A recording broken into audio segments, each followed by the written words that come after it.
Alright, Shalom, Shalom, Shalom. I want to give all praises to Yahweh, Bahasham, Yahweh Shai, Bahasham, Rakah, Kodash. Double honors to the apostles and elders of Great Millstone who rule well. And peace and salutations to the Akim out there spreading this truth like wildfire in all truthfulness and in all sincerity. And Shalom to the rest of the hopeful elect out there. Alright. I'm probably gonna title this "To the Strangers Scattered in Myanmar," because this is gonna be about a group of people, those Israelite foreigners, who they're mostly Israelite foreigners, and you could tell through the curses and what they go through that they are. And I'm gonna bring out this information that I found on them. You know, these group of people called the Rohingya, man. Oh, Salaka, that was something else. But let me get this one right here, you know, because Jake felt their pain, man. Jake over there in Gambia, which a lot of those people are Jakes, man. A lot of them are Israelites, you know. There's a lot of Jake went that way, you know, and was also taking slaves from that area, man. But let me go into this. This article's 4 years ago, but it's still relevant. Why a tiny so-called African country is taking the Rohingyas case to the world court. You know? Hey, okay. Dakar, Senegal, Gambia, the smallest country in continental Africa, took an unprecedented step this week in the realm of international justice. It filed a lawsuit at the United Nations top court accusing Myanmar of genocide against Rohingya Muslims.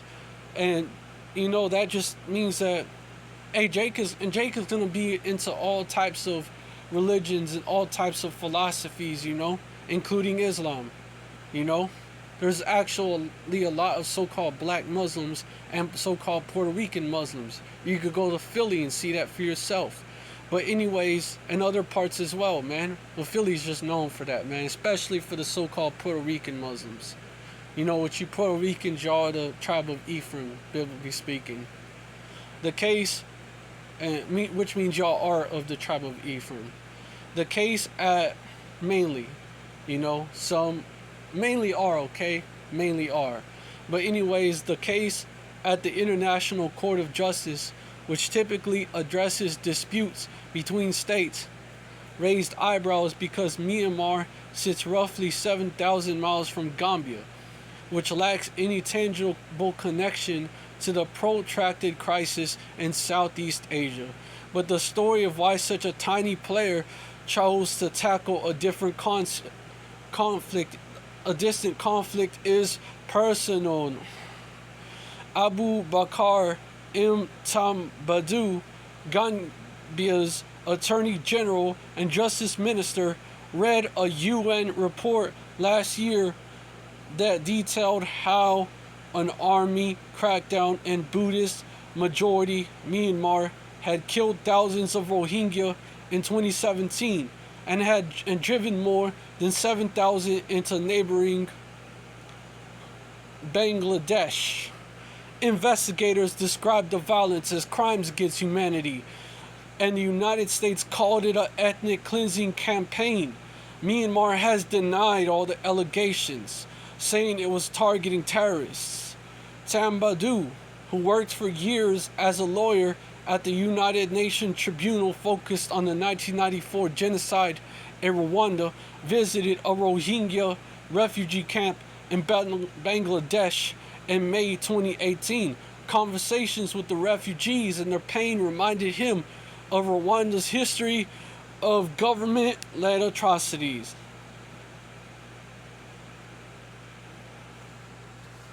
Which wiped out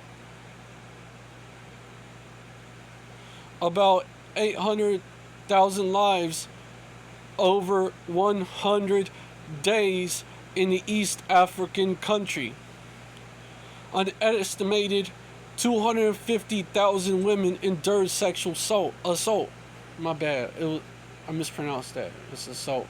But as I listened to the horrific stories of killings, of rape, of torture, of burning people alive in their homes. It brought back memories of the Rwandan genocide.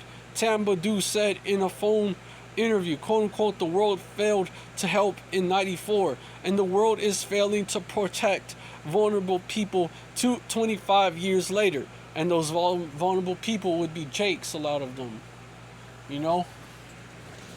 We under them curses, man. We at the bottom of society. You know, Israelites, we are a stateless people, man. As the Rohingya are, man. And not by our own choice. Because of the curses.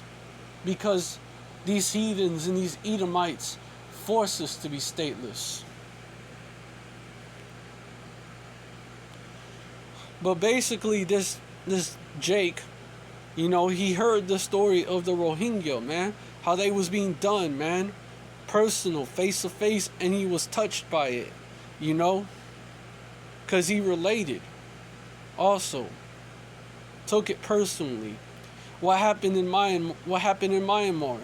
The UN Independent International Fact-Finding Mission on Myanmar called the military's tactics grossly disproportionate to any security threat, adding, quote-unquote, military necessity would never justify killing indiscriminately, gang-raping women, assaulting children, and burning entire villages.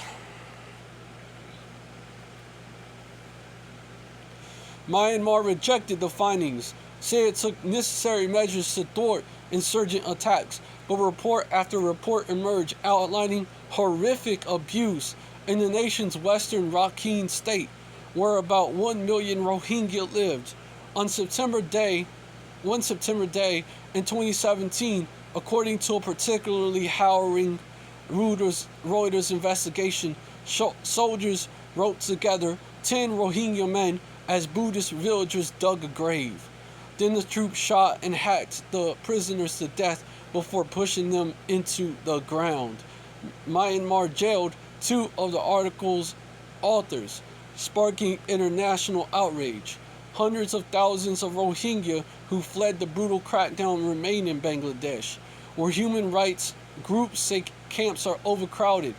Authorities are planning to move some to an island called Bhashan, whatever, man. It's Bhashan Char, man. Despite it's spelled Bhashan, Char. You know, just in case y'all can only someone is blind and listening to this. Despite the heightened flood risks that monsoon season brings there, so Jake just can't catch a break in Myanmar, man. Y'all strangers in Myanmar can't catch a break. Though Bangladesh and Myanmar signed a repatriation deal 2 years ago, particularly no refugees have returned to their old homeland, where they faced years of persecution before the bloodshed erupted. In a September UN report says Rohingya people in Rakhine, however you want to pronounce it, Rakhine, and it's Rohingya. It's Rohingya actually, but it's spelled Rohingya. Still face a serious risk of genocide, and that's the scriptures, man. That's straight from the scriptures, man. Deuteronomy 28 verse 64, and Yahweh Bahasham, Yahweh Shai shall scatter thee among all people, from the one end of the earth even unto the other, and therefore thou shalt serve other gods, which neither thou nor thy fathers have known, even wood and stone. They're over there serving a god they call Allah, man, which just goes back to the Hebrew word Allah, meaning power. Verse 65 goes back to the ancient Hebrew word, the Paleo Hebrew word Allah, meaning power. You know, you kind of see this in the word Elohim, which is anglicized Hebrew. You know, it's actually Alahayim in the Paleo Hebrew. Verse 65, and among these nations shalt thou find no ease, neither shall the sole of thy foot have rest. You know, in Yashar Allah, He, Yah, Shar, Prince, Allah, power. That's Israel in the ancient Paleo Hebrew. Khan. Verse 65. Hey, Kala Yahweh Bahasham Yahushai Bahasham Rakakodash for this truth. I can't thank him enough. You know, in Yahweh, that's the name of the Father in the Hebrew, in the ancient Paleo Hebrew. Meaning he is, he exists. It is a direct conjugation of I am. When you say I am, you speak of yourself. When you say he is, you speak of someone else. It is a direct conjugation. And this Bahasham means in the name, in the ancient Paleo Hebrew. And Yahweh Shai, that means he exists. In the ancient Paleo, Salakia, my bad. That means my bad in ancient Paleo Hebrew. But, or something like that, you know. Not, basically it means my bad. But anyways, you get what I'm saying. But Yahweh Shai means he is salvation, you know. He saves, he is salvation in the ancient Paleo Hebrew, you know. But anyways, verse 65 of Deuteronomy chapter 28. And among these nations shalt thou find no ease, neither shall the sole of thy foot have rest, but Yahweh Bahasham, Yahweh Shai, shall give thee there a trembling heart, and failing of eyes, and sorrow of mind. Verse 66, and thy life shall hang in doubt before thee, and thou shalt fear day and night, and shall have none assurance of thy life. You know, that's what Jake goes through everywhere, man. From the U.S., which is spiritually called Babylon the Great, you know, it's known as Babylon the Great in the scriptures, to a place like Myanmar, you know, you're gonna catch hell if you're an Israelite, you know, because that's the curses, that's what they say. Verse 66 all the way, they are constantly fearing genocide over there. Verse 67, in the morning thou shalt say, would Yahweh were even, and at evening thou shalt say, and I just choose to say the name, but obviously they don't know it. In the even thou shalt say, would Yahweh were morning, for the fear of thine heart wherewith thou shalt fear, and for the sight of thine eyes which thou shalt see. You know, and that's the point. Because what they have seen, what they see was done to them. What they see being done to them, man. That's why they haven't their life hangs in doubt before them. And they fear day and night and have none assurance of their life. That's why they have a trembling heart and failing of eyes and sorrow of mind. Because they're Israelites. They're scattered Israelites. Slakia. What's going on with Gambia's case? Gambia lodged the lawsuit at The Hague on Monday, hoping to turn up legal pressure on Myanmar. The African nation also asked the International Court of Justice to issue an injunction to stop Myanmar from committing atrocities and genocide against its own Rohingya people, according to the complaints. Gambia is thrusting the Rohingyas' plight back into the spotlight a year after prosecutors at the International Criminal Court, which normally handles cases of war crimes, launched an inquiry, man. That court, however, has no jurisdiction over proceedings in Myanmar, which is not a member country, so efforts stalled. The United States, China, and India, among others, have also have not signed on to the ICC as of then. That's in parentheses.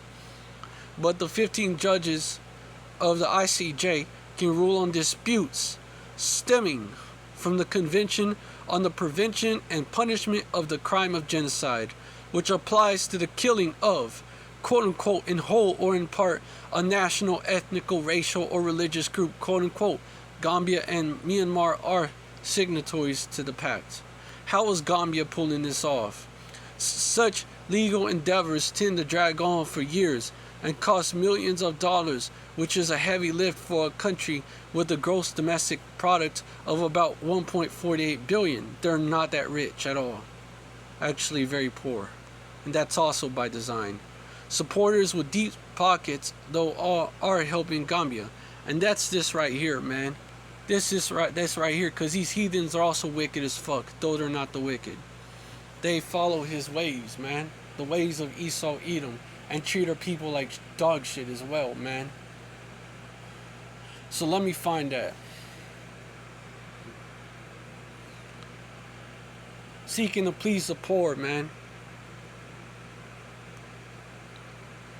That's what's going on there. See, we care about you.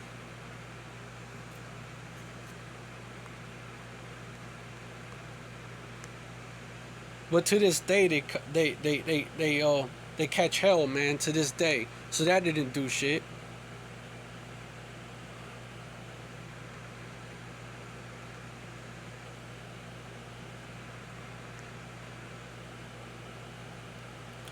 Let me just do this.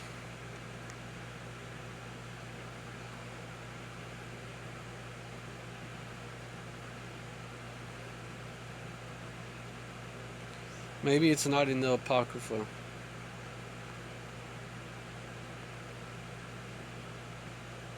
So I'm gonna look somewhere else. It's probably in Job.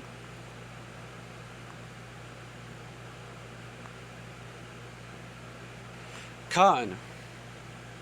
Job 20 and 10. His children, speaking of the wicked, this is what they're doing as well, following Esau. His children shall seek to please the poor, and his hand shall restore their goods. That's like the beginning of that.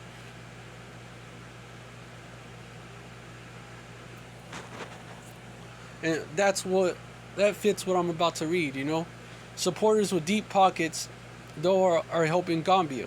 The majority Muslim nation of 2 million people, they're also Muslims, but they're Jake, is backed by the Organization of Islamic Cooperation, a group of 57 states that calls itself the voice, quote unquote, the voice of the Muslim world, quote unquote, and by the U.S. law firm Foley Hoag. Gambia's case, whatever the outcome, this is 4 years ago, by the way, refocuses attention on the Rohingya crisis, said John Packer, a law professor at the University of Ottawa, who has followed the situation in Myanmar. Quote unquote, genocide is considered an injury against everybody, a general wrong, which allows any state to take this up, quote unquote. He said, little Gambia is acting for the whole world, quote unquote, quote unquote. Other countries praised Gambia for taking action at a time when nations are often prioritize business and trade relations, as well as tending to their own issues first, over intervening in affairs abroad. Quote unquote, this move will help advance accountability for the genocide, which includes acts of mass murder, systemic discrimination, hate speech, and sexual and gender-based violence against the Rohingya. You know, notice they slipped in that hate speech shit. You know, this really goes into them wanting to censor people, man. But I'm gonna continue. Canada's Foreign Affairs arm said in a Monday's statement. Gambia, meanwhile, is grappling with its own violent past. Its truth, reconciliations, and basically get the point, man. You know, they also had a violent past, you know. But you get the point, man.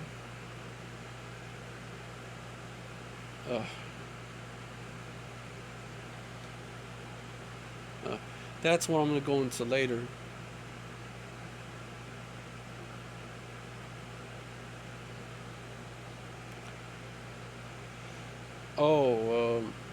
This is Jake thinking they made it. You know, the Rohingya who made it to Chicago The Rohingya people are desperately escaping Myanmar, the country where they have faced persecution for generations. The situation now borders on genocide, and more than 500,000 have fled just in the past few months.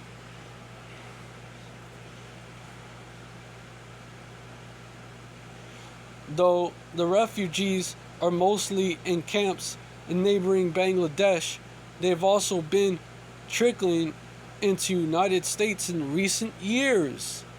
About 400 families have settled in Rogers Park on Chicago's north side, one of the country's largest concentrations of Rohingya.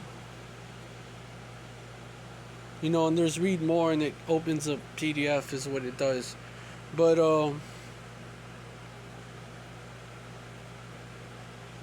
UNICEF is in the mix. That the UN, they ain't no good, man. You know what they be doing in Africa, man. Trafficking kids and shit.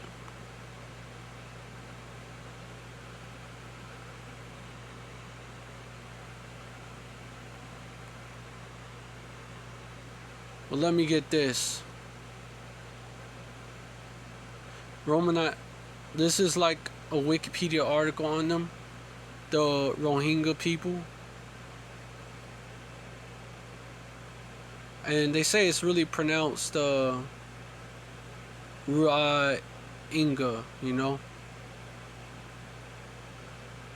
are a stateless ethnic group who predominantly follow Islam and reside in Rakhine State, Myanmar.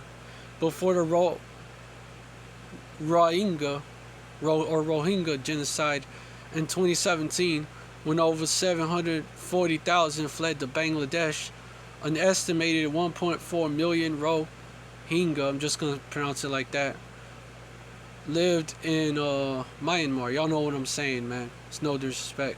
Described by journalists and news outlets as one of the most persecuted minorities in the world. The Rohingya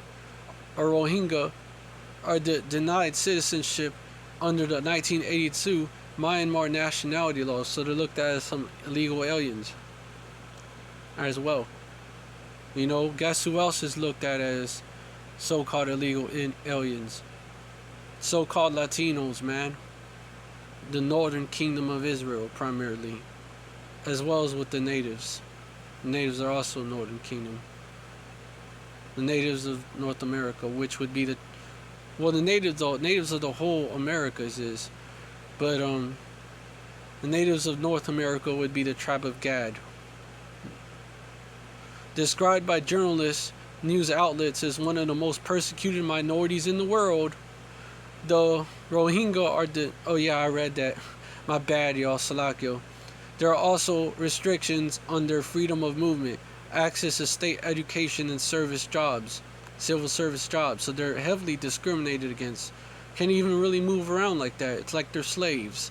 The legal condition faced by the Rohingya in Myanmar have been compared to apartheid by some academics, analysts, and political figures, including Nobel laureate Bishop Desmond Tutu, a South African anti-apartheid activist, because it is a form of apartheid.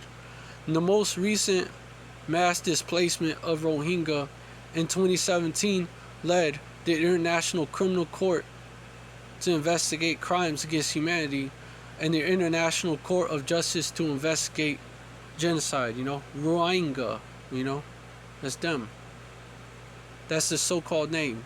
And if you look at them, they look Blasian a little, sort of. Some kind of have that Northern Kingdom look as well, man. Such as that dude with that hat, on his head,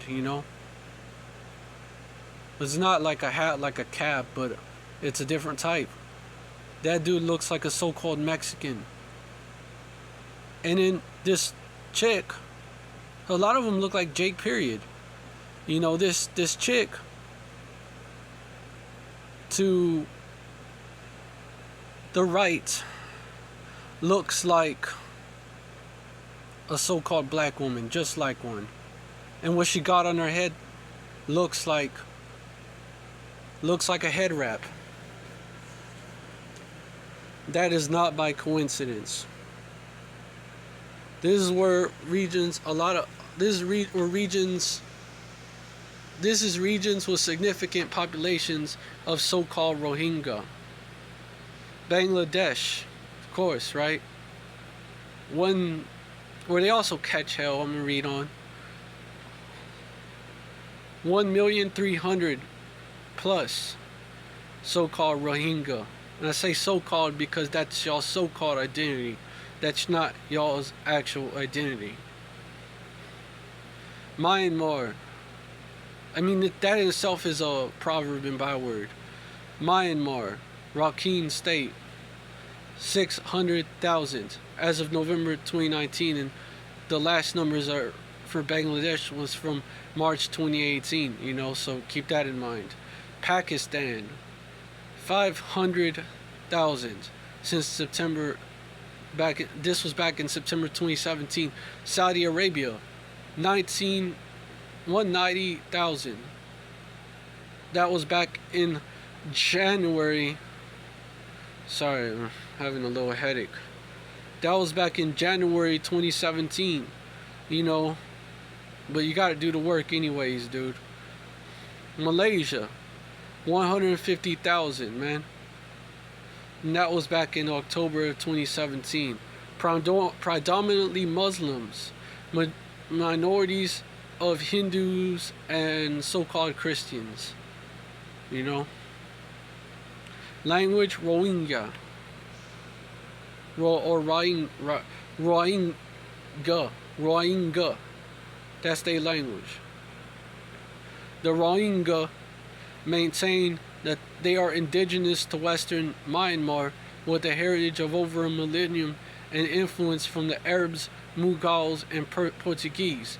The community claims it is descended from people in pre-colonial Arakan and colonial Arakan.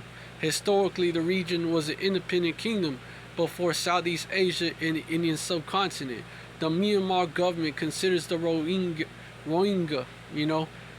as British colonial and post-colonial migrants from Chittagong in Bangladesh. It argues that a distant pre-colonial Muslim population is recognized as Kaman, which I don't know who that is, and that the Rohingya conflate their history with the history of Arakan Muslims in general to advance a separatist agenda. So really, they don't know exactly where they come from.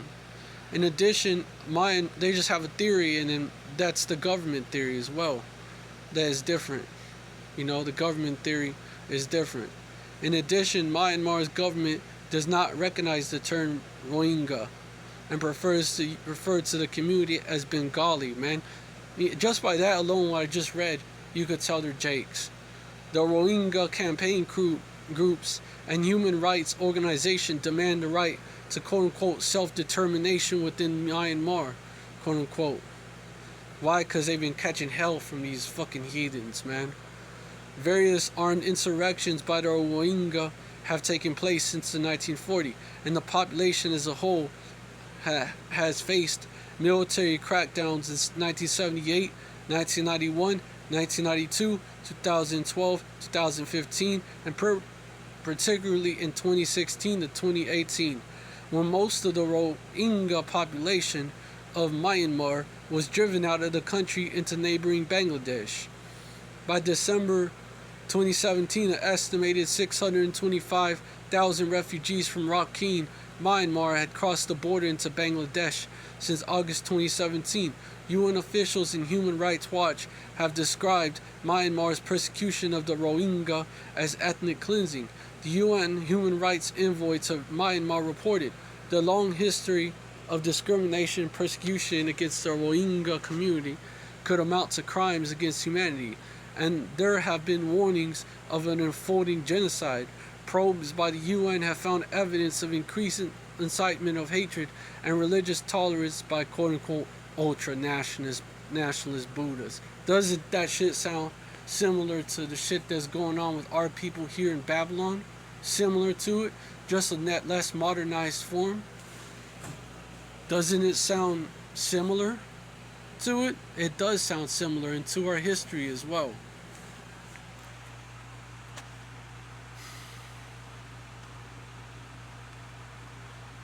while the Myanmar security forces have been conducting summary executions, quote unquote, enforced disappearances, arbitrary arrests, and detentions, torture, and ill treatment and forced labor, quote unquote, against the community. So they're made slaves. There you go, forced labor. They're enslaved. Before the 2015 Rohingya refugee crisis and the military crackdown. So they're in captivity. Before the 2015 Rohingya refugee crisis and the military crackdown in 2016 and 2017, the Rohingya population in Myanmar was close to 1.4 million, chiefly in the northern Rakhine townships, which were 80 to 90% Rohingya. Since 2015, over 900,000 Rohingya refugees have fled to southeastern Bangladesh alone, and more than other surrounding countries and major Muslim nations. More than 100,000 Rohingyas in Myanmar are confined in camps for internally displaced persons. Whoa. Hasn't Babylon been putting migrants? Wasn't they doing that? Putting the Israelite Northern Kingdom migrants, so-called Latino migrants, even before Trump, during Obama's administration as well, in these camps and the kids in cages. Whoa, what a similarity.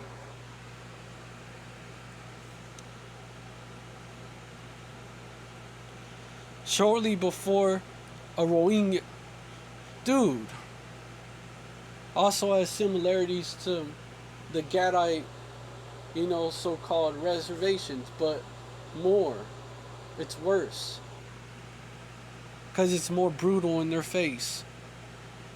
Shortly before a Rohingya rebel attack that killed 12 security forces on August 25th, 2017, the Myanmar military launched quote-unquote clearance operations against the Rohingya Muslims in Rakhine State that, according to NGOs, the Bangladeshi government and international news media, left many dead and many more injured, tortured, or raped, with villages burned. The government of Myanmar has denied the allegations.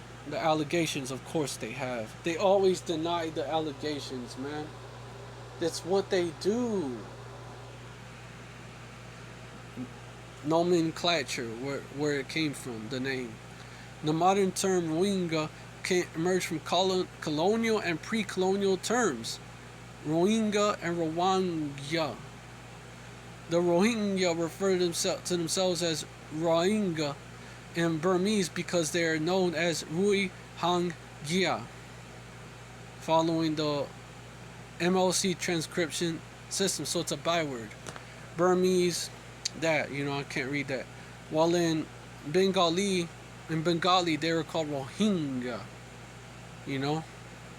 The term Rohingya may come from Rakanga or Rashanga, the words for the state of Arakan. So their language was even distorted even more, The word, Jake, bro. The word Rohingya, or it's Rohingya, would then mean inhabitants of Rohang, which was the early Muslim name for Arakan. The usage of the term Rohingya, that's why they deny it. The usage of the term Rohingya has been historically documented prior to the British Raj.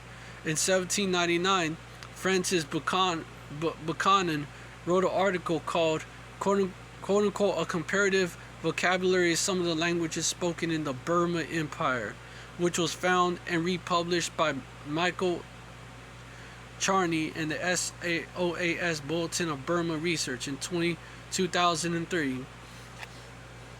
He wrote, among the native groups of Arakan, he wrote, are the quote-unquote Mohammedans, that's just Muslims, who have long settled in Arakan and who call themselves Rohingya, or natives of Arakan, quote-unquote.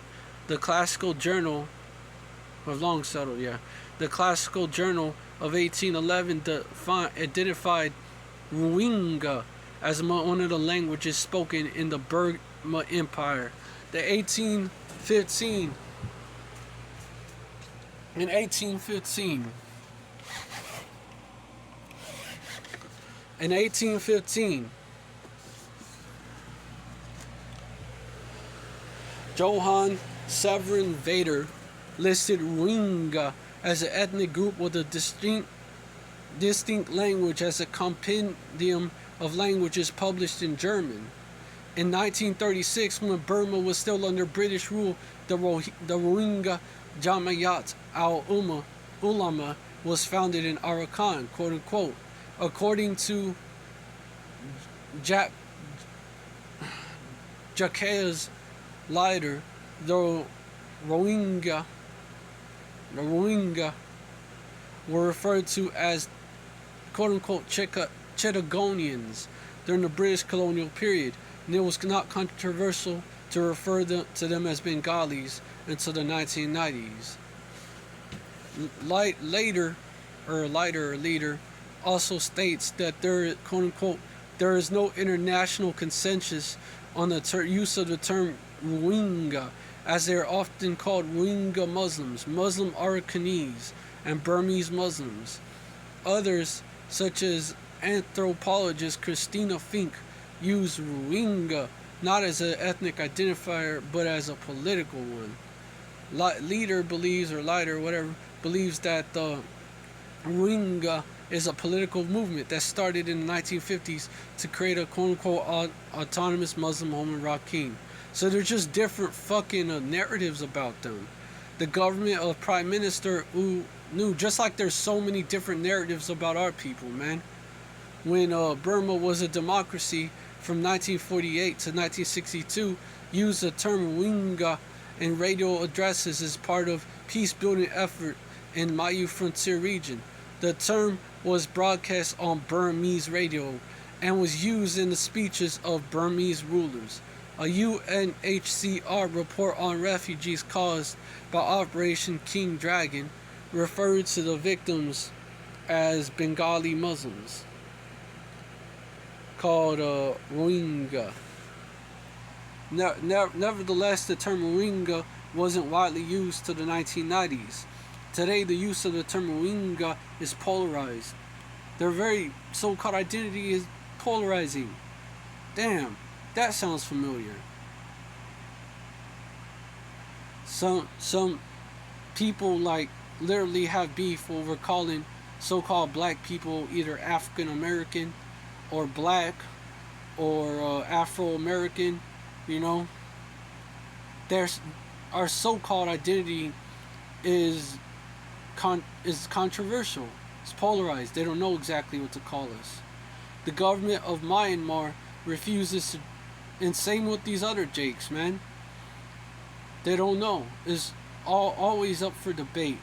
The government of Myanmar refuses to use the name.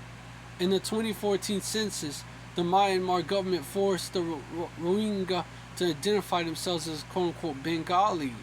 Many Rohingya say the denial of their name similar to denying their basic rights. Yup. And the U.S. Special Rapporteur on Human Rights in Myanmar has agreed. Jacques Leiter writes that many Muslims in Rakhine simply prefer to call themselves Muslim Arakanese, or Muslims coming from Rakhine, instead of Rohingya. The United States Embassy in Yangon continues to use the name Rohingya. History, and it goes into it. The Rohingya population is concentrated in the historical region of Arakan, an old coastal country in Southeast Asia. It is not clear who the original settlers of Arakan were. Burmese traditional history claims that the Rakhine have inhabited Arakan since 3000 BCE, but there is no archaeological evidence to support the claim. By the 4th century, Arakan became one of the earliest Indianized kingdoms in Southeast Asia. The first Arakanese state flourished in was called Danyawadi, Yawadi. Power then shifted to the city of White Hali, Waithali. Sanskrit inscriptions in the region indicate that the founders of the first Arakanese states were Indian. Arakan, but that's just like a so-called identity, you know? That's what it is. That's another so-called identity, you know? East, East Indians are primarily Elam, but there's Jakes scattered among them, such as the Untouchables would be an example of that. And such as, most of those are Jakes. And such as Punjabis, a lot of Jakes too. Straight up on their histories. The first, and Jake just mean Israelite. The first Arakanese, okay, I already read that, bro.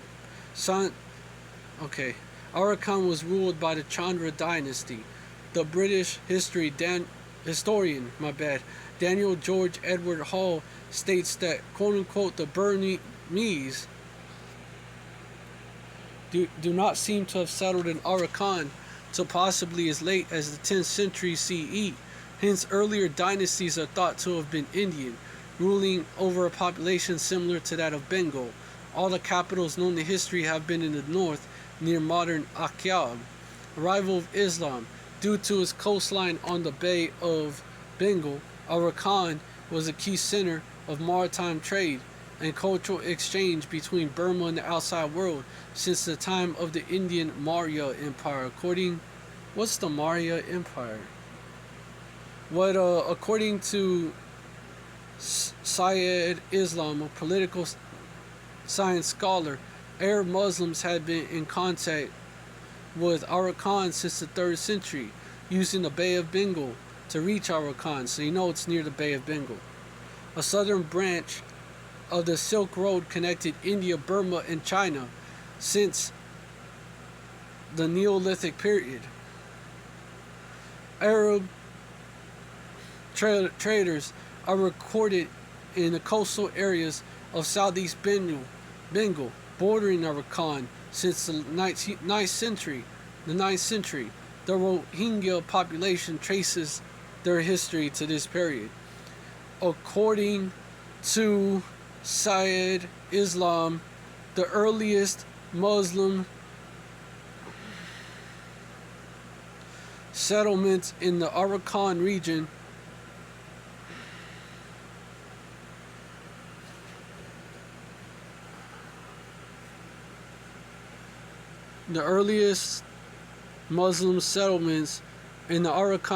began in the 7th century. The Arab traders were also missionaries, and they began converting the local Buddhist population to Islam by about 788 CE. States Syed Islam.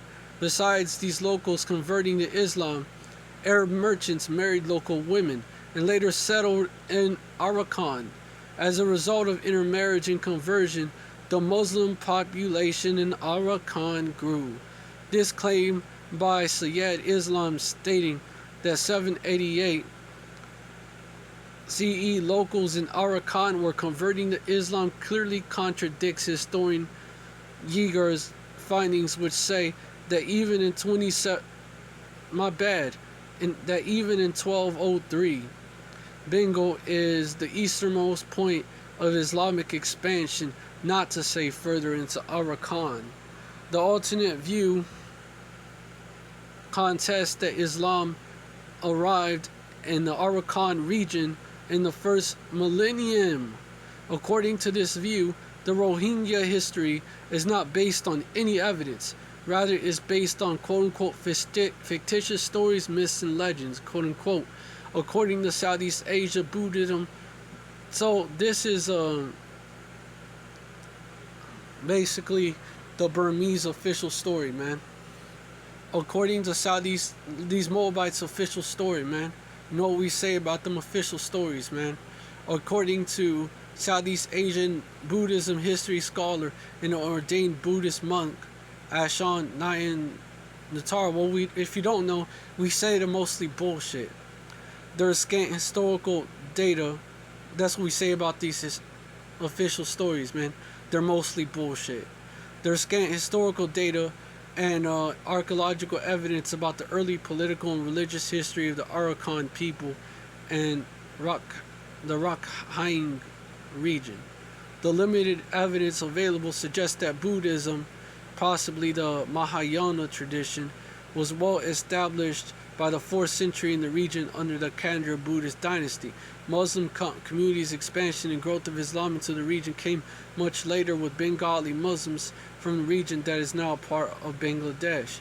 And then this official story says, further, the term Rohingya does not appear in any regional texts of this period and much later. That term was adopted by, quote unquote, a few Bengali Muslim intellectuals who were direct descendants of immigrants from Chittagong district, quote unquote, Bengal, in the 20th century, states historian A. Chan. Well, there was probably Jakes that was scattered there, man.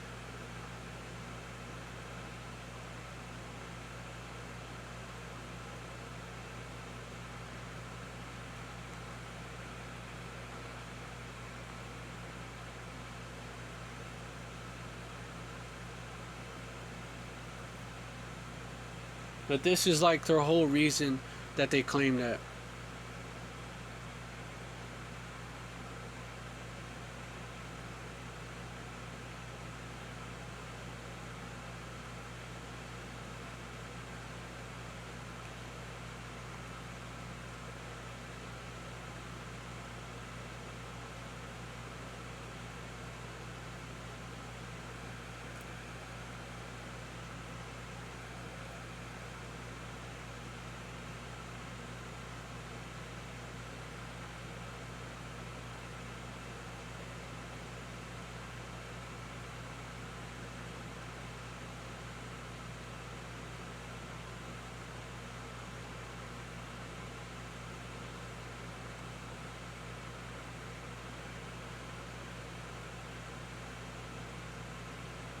So this is whole controversy of the Rohingyas' actual identity, pretty much,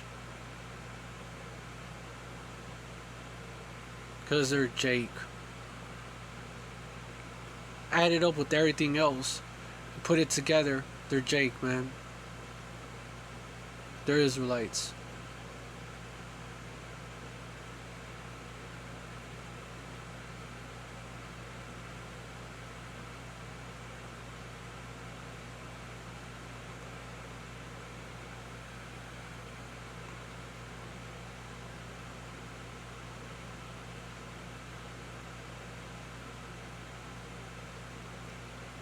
Man, they catching hell, dude. They've been catching hell for a minute. And the Burmese, they got, they was being fucked with by the so-called British. So they put hell on these Rohingyas, man. These Jakes scattered among them. That's what they did.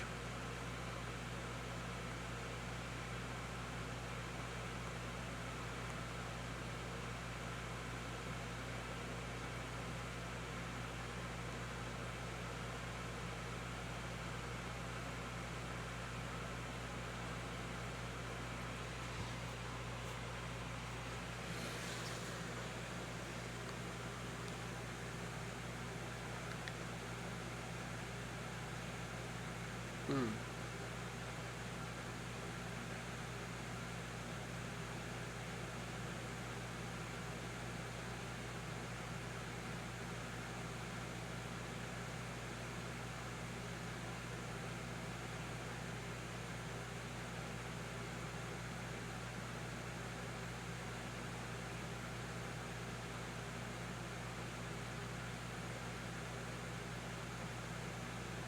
They saw them as allies of the British.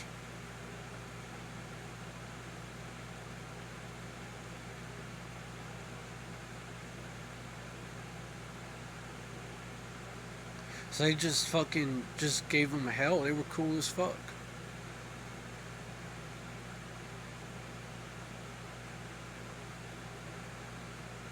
That's how Jake was catching hell, you know.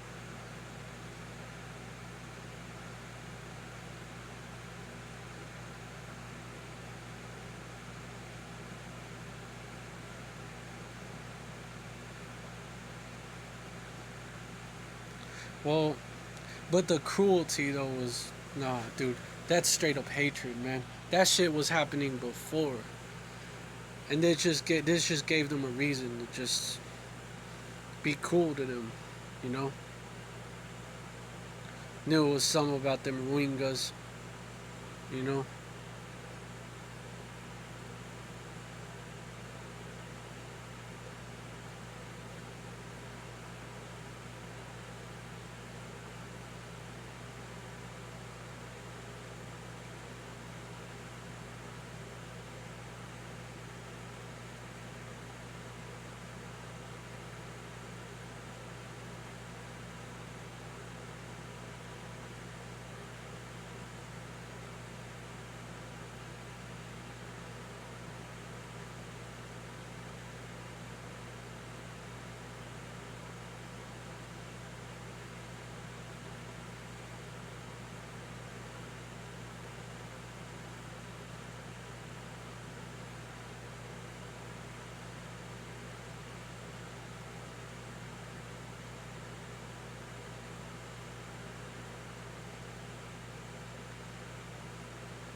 So they were massacred, yep, in 1978 too, you know.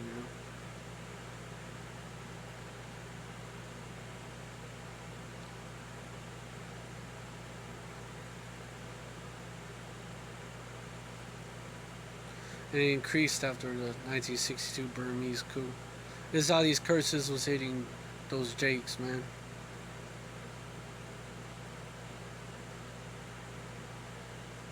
So yeah, and then the 1982 citizenship law enacted by the Burmese military junta, it did not list the Rohingya, as one of the 150 national races of Burma, quote unquote. Yo, man,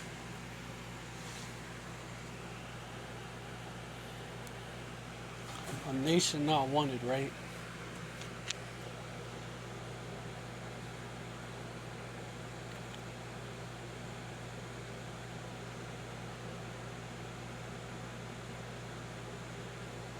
Because they have called the outcast.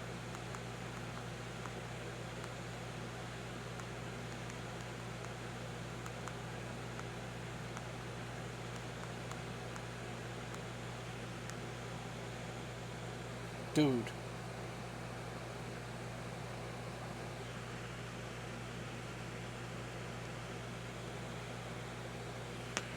Jeremiah 30:17.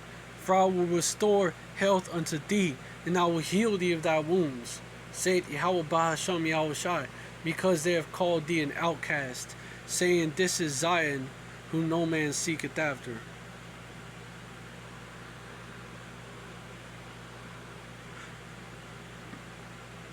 This made much of the Rohingya population in Burma stateless in their historical homeland of Arakan.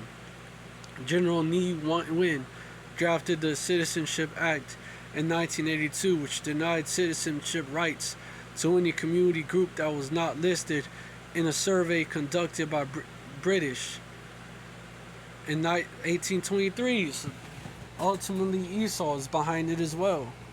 All other ethnic groups were considered aliens to the land or invaders.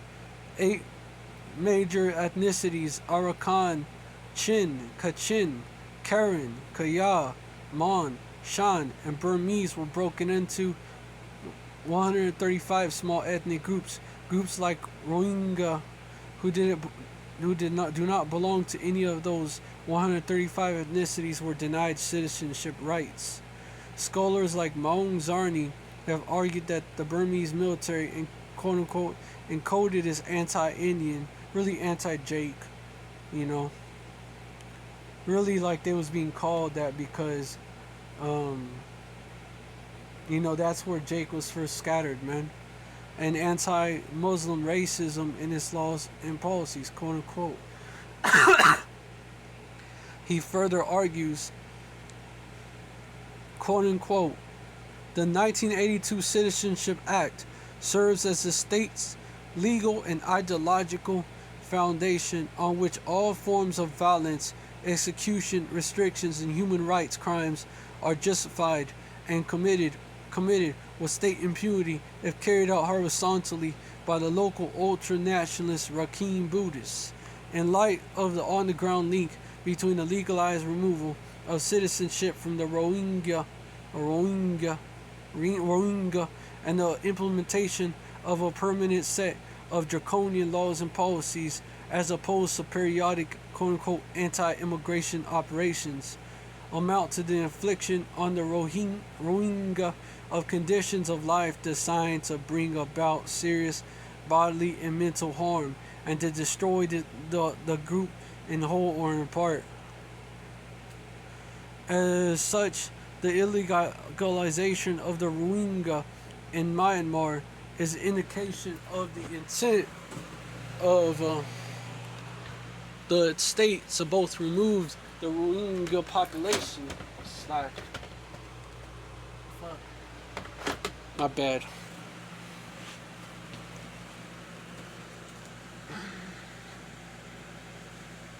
To remove, man, where was I at?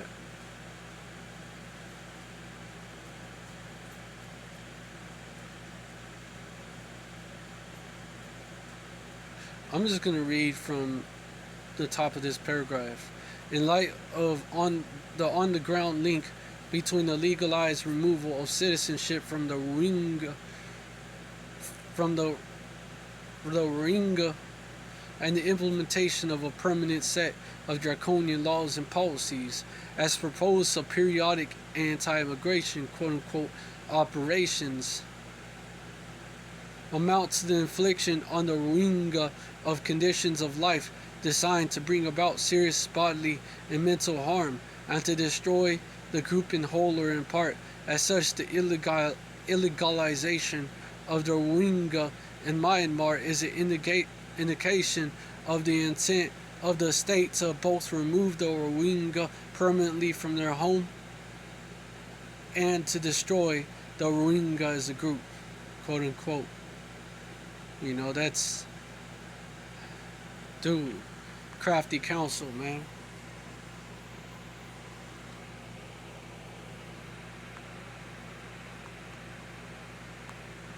It's crafty counsel. Fuck.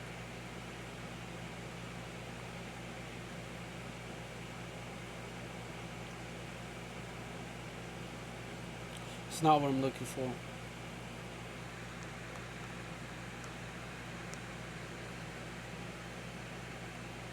Khan, Psalms 83. Psalms 83 verse 1. Keep not thou silence, O Yahweh.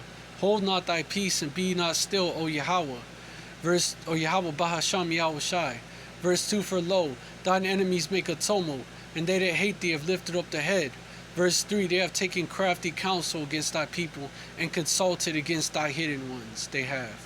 Verse 4. They have said, Come, and let us cut them off from being a nation, that the name of Israel may be no more in remembrance. Verse 5. For they have consulted together with one consent, they are confederate against thee. Verse 6. The tabernacles of Edom, and the Ishmaelites, of Moab, and the Hagarenes. 7. Gebal and Ammon and Amalek, the Philistines with the inhabitants of Tyre, or Tyre. 8. Ashur also is joined with them. They have hope in the children of Lot, Salah.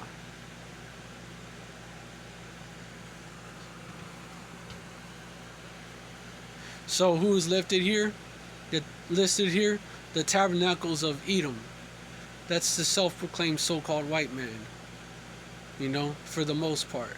And the Ishmaelites, the so-called Arabs for the most part. Of Moab, so-called Chinese and most East Asians for the most part. That would include the people that's running the show down in Burma or Myanmar. And the Hagarenes. Moab is one of our enemies, man. Verse 7, one of our top enemies. Gebal and Ammon. You know, Gebal, sons of Ham, man. Particularly Canaan. Indigenous Africans. You know, not the same people as so-called black Americans. Not at all. Gebal and Ammon. You know, Ammon, that's the so-called Japanese for the most part. And Amalek, that's the small hats, man. Imposters in our land.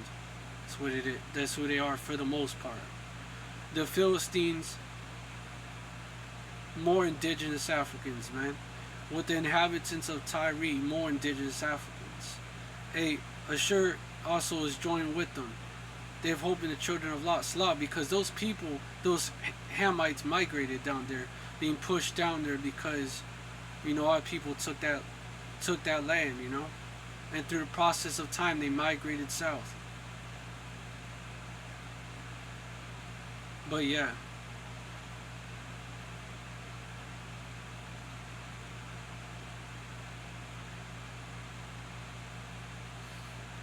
these are all these heathens plotting on our people, man.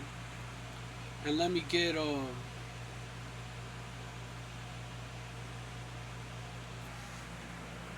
this.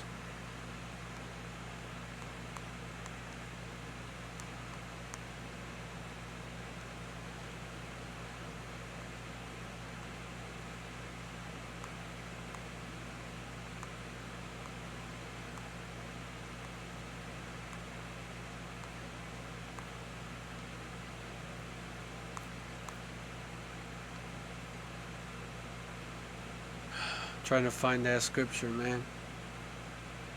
None has been done to basically like to these other nations that has been done to Jerusalem, basically.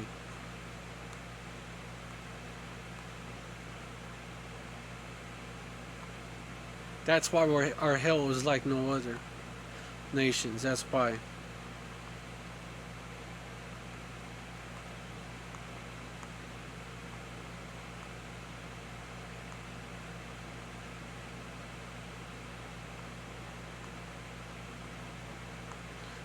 It's so much verses, but I'm trying to find out one verse.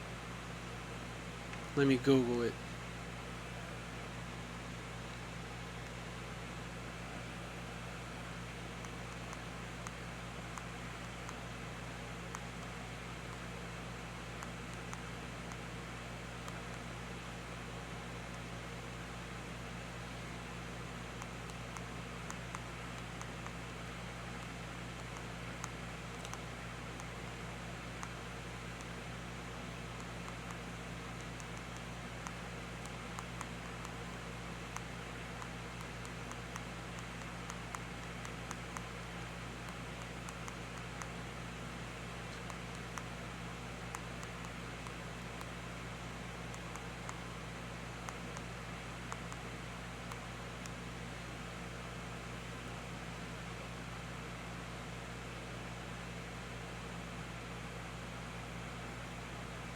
One Maccabees and two.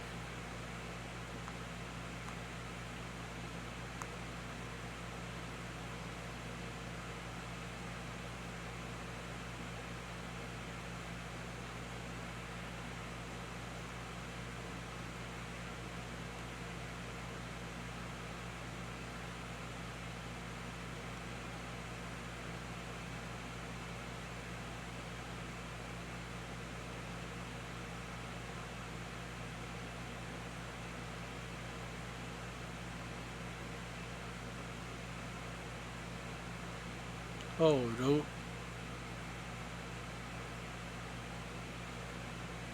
Let me read that again.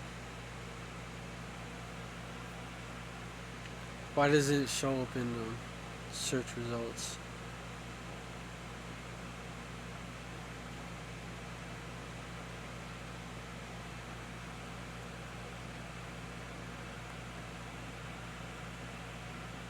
Hold on. Copy.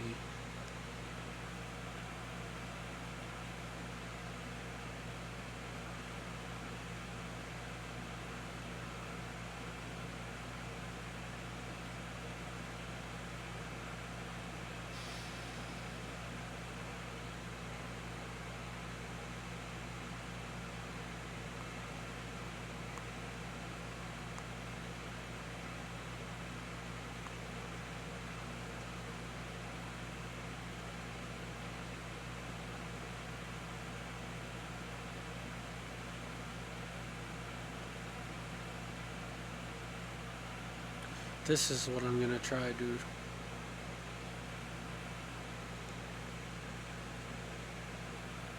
Ugh.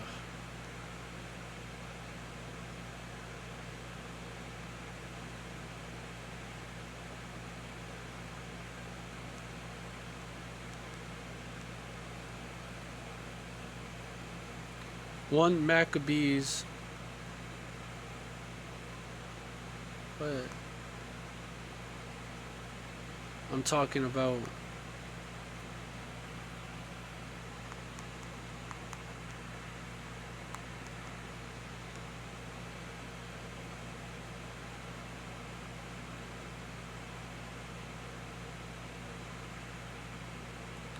Last one.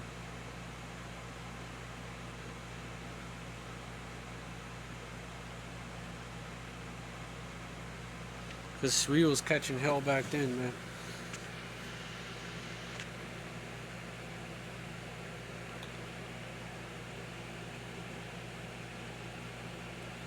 And to this day, we're catching hell, man. And when you see what's going on, you feel this way as well, man. Even gonna get 14 because you feel like how Mattathias felt, man.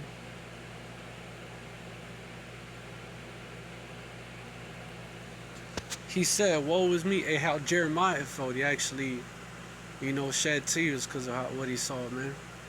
What he knew was gonna happen to his people, man. 1 Maccabees 2:7. He said, "Woe is me!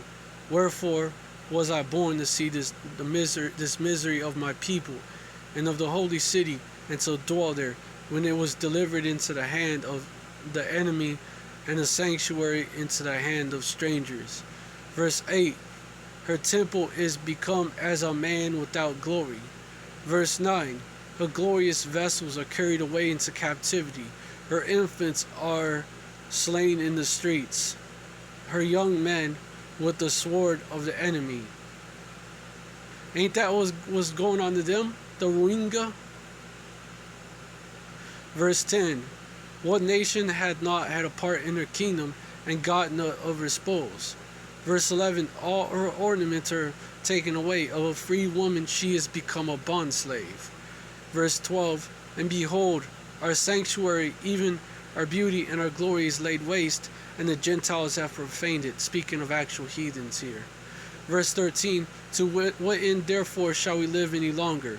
Verse 14. Then Mattathias and his sons rent their clothes and put on sackcloth and mourned very sore. What they saw, man, it fucked with them.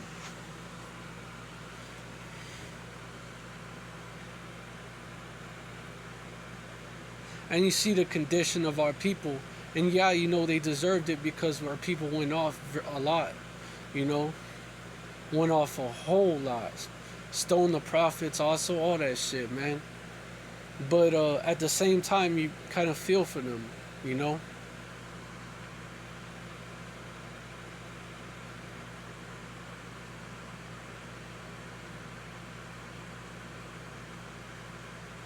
But let me keep going. Refugee crisis of 1991-1992. After Burmese military junta began persecuting the political opposition following Aung San Suu Kyi's victory in the 1990 election, and this of course is according to E. And the earlier 1988 uprising, E means Esau. Military operations targeting Muslims who strongly favored the pro-democracy movement (parentheses) began in Arakan state. The Rohingya-led NDPHR political party was banned, and its leaders were jailed. Suu Kyi herself was placed in her house arrest by the junta, led by General Dan Shui. As the Burmese military increases operations across the country, the Muang Dao, Bu Did Dong, and Ratadong, whatever, I'm pronouncing it as best as possible, townships in northern Arakan became centers of persecution. The 23rd and 24th of the Tat Madal Myanmar army were responsible for promoting forced labor, rape, the confiscation of houses, land, and farm animals, the destruction of mosques, a ban on religious activities, and harassment of the religious priests. It sounds like what was happening during the Maccabean era to Jake too, right? An estimated 250,000 refugees crossed over onto Bangladesh. In Bangladesh, the refugee influx was a challenge for the newly elected government of the country's first female prime minister, Khaleda Zia, who headed the first parliamentary government since 1975. Both Bangladesh and Burma mobilized thousands of troops along the border during the crisis. The government of Bangladesh emphasized the peaceful resolution of the crisis. After diplomatic negotiations, my mouth getting dry, a repatriation agreement was put in place to allow the return of refugees to Burma under a UNHCR supervised process. Name change from Arakan to Rakhine State. In 1989, the junta officially changed the name of Burma to Myanmar. In the 1990s, it's all good, Hakim. The junta changed the name of the province of Arakan to Rakhine State, which showed a bias towards the Rakhine community, even though the Rohingya formed a substantial part of the population. The name of the region was historically known as Arakan for centuries. Denial of the Rohingya term. The colloquial term Rohingya can be traced back to the pre-colonial period. The Rohingya community has also been known as Arakanese Indians and Arakanese Muslims. Since the 1982 citizenship law, Burmese junta and governments have strongly objected to the usage of the term of Rohingya, preferring to label the community as Bengali illegal immigrants. Oh, and this is the N-word for them. I'm going to keep reading.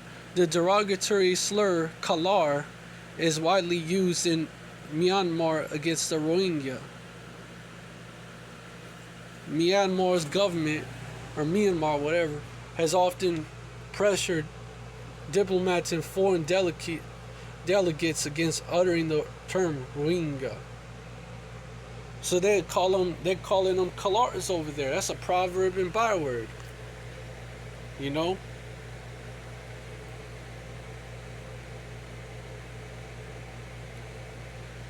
Because they're Israelites. So I got this right here. And thou shalt become an astonishment, a proverb, and a byword among all nations, whither Yahweh Bahasham, Yahweh Shai, shall lead thee. You know? You're going to become an astonishment, a proverb, and a byword, man. And that's exactly how the Rohingya are looked at. It's exactly how they're looked at. Among all nations,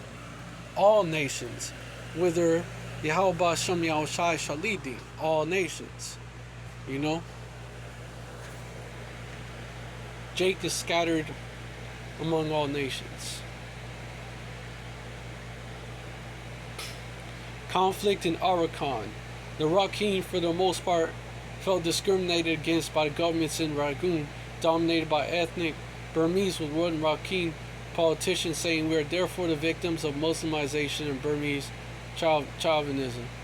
The Economist wrote in 2015 that from the 1940s on and right to this day, the Burmese have seen and see themselves as victims of the British Empire, while the Rakhine see themselves as victims of the British and the Burmese. Both groups were and are so intent upon seeing themselves as victims that neither has much sympathy for the Rohingyas, man. There's like, they see that, but they're like, who gives a fuck about the Rohingyas? After Jinnah's refusal to accept northern Arakan into the dominion of Pakistan, some Rohingya elders who supported a jihad movement founded the Mujahid Party in northern Arakan in 1947, because Jake is also gonna fight back, you know. You know, they get catching hell, bro. They gonna fight back. Eventually, Jake is gonna do it. And that's what it was.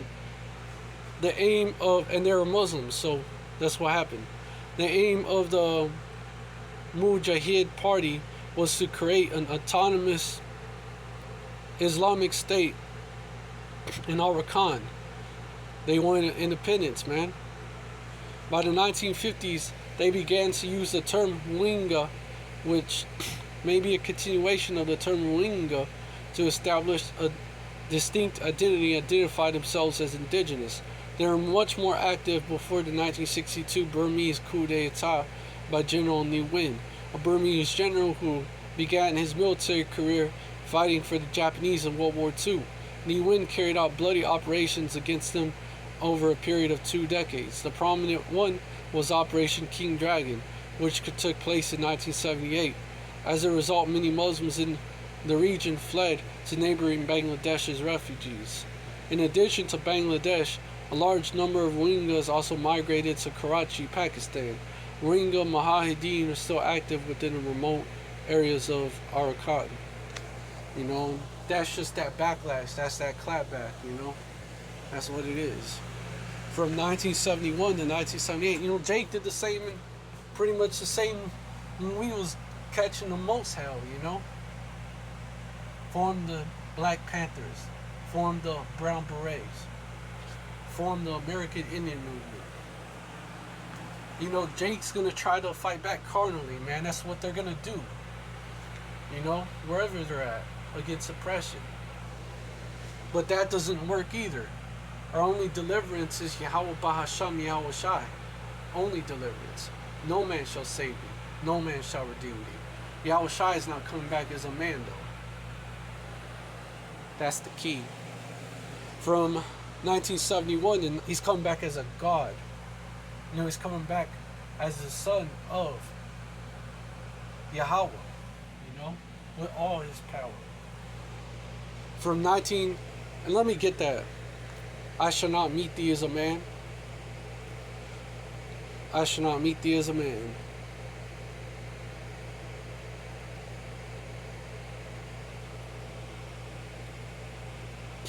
Isaiah 47 is to Babylon, but it shows how he's going to come back.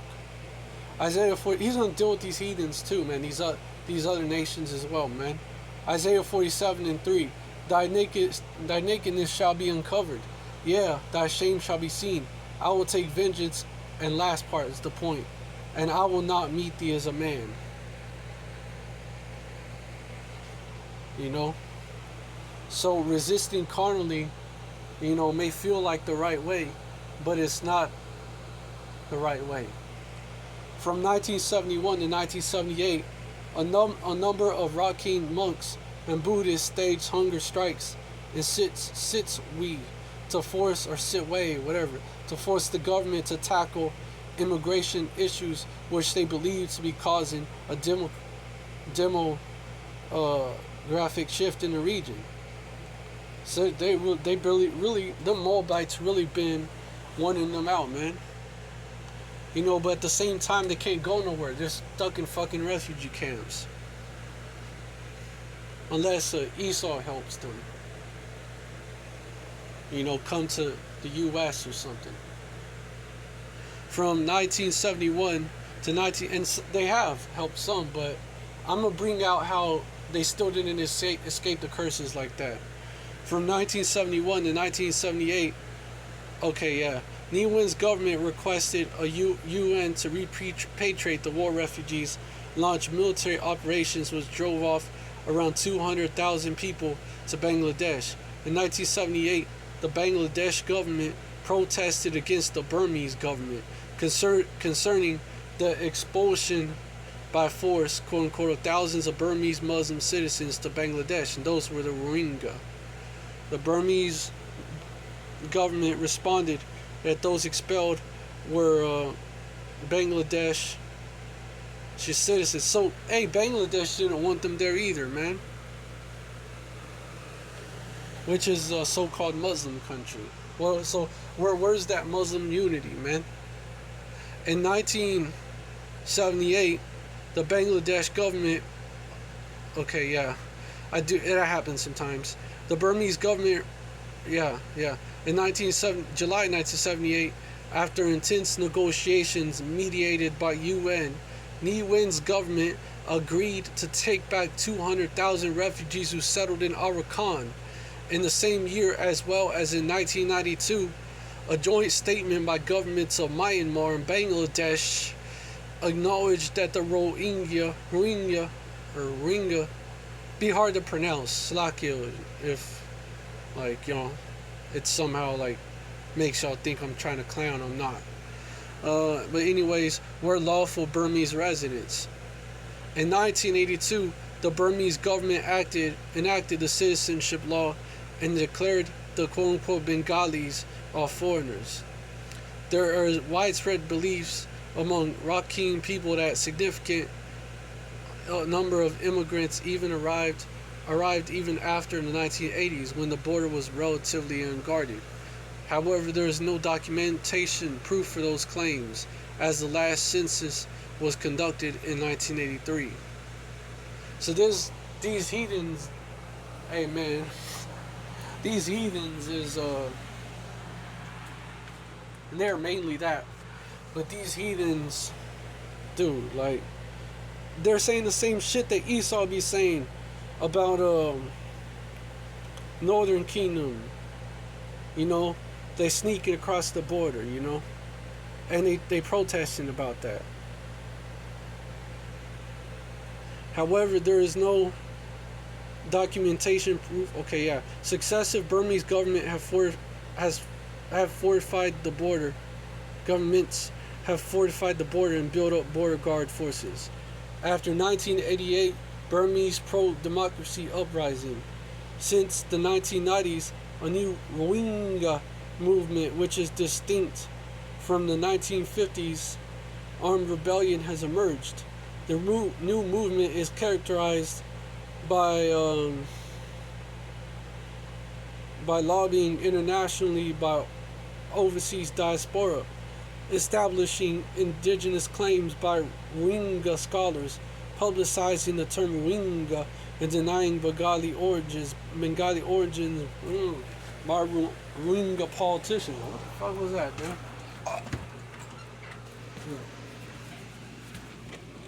Slacking, man. Thought I felt something in my mouth.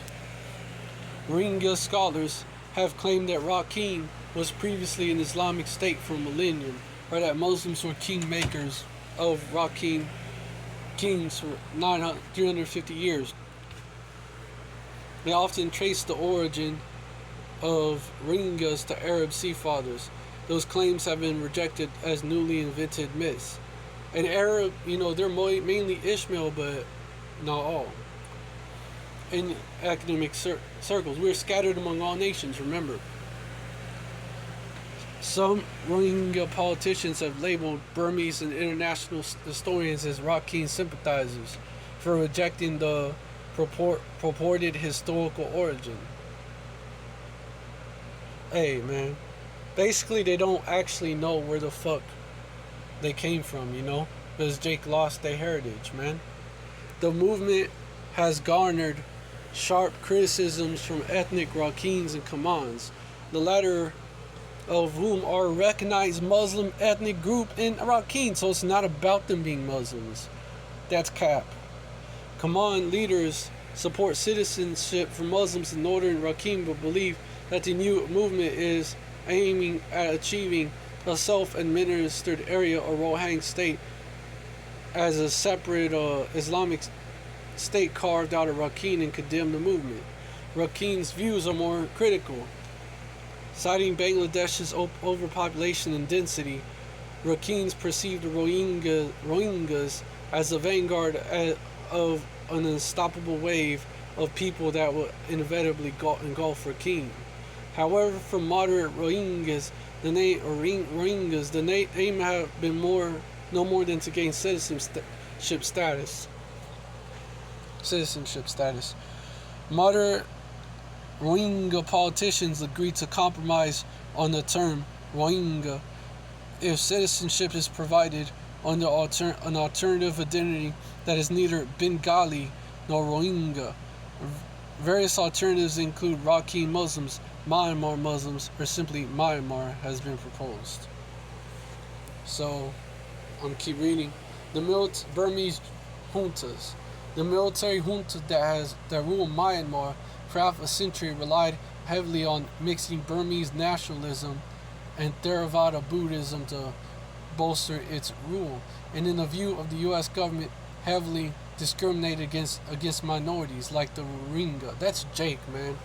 Some more pro-democracy dissidents from Myanmar's ethnic Bamar majority do not consider the Rohingyas compatriots. Successive Burmese governments have been accused of provoking riots led by Buddhist monks against ethnic minorities like the Rohingyas. In the 1990s, more than 250,000 Rohingya fled to refugee camps in Bangladesh. In the early 2000s, all but 20,000 of them were repatriated to Myanmar, some against their will, so they're in legal limbo in both countries, man. In 2009, a senior Burmese envoy to Hong Kong branded the Rohingyas ugly as ogres and the people that are alien to Myanmar. When you see how they look like Jake. Under the 2008 Constitution, the Myanmar military still controls. They look like most look Blasian. You know, the Myanmar military still controls much of the country's government, including the ministries of Home, Defense, and Border Affairs. Hey, they look like Tiger Woods, man. They look like him. 25% of seats in parliament and one vice president. Rakhine State conflicts and refugees.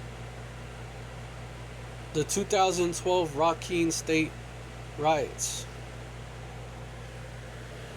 You know, Jake rose up.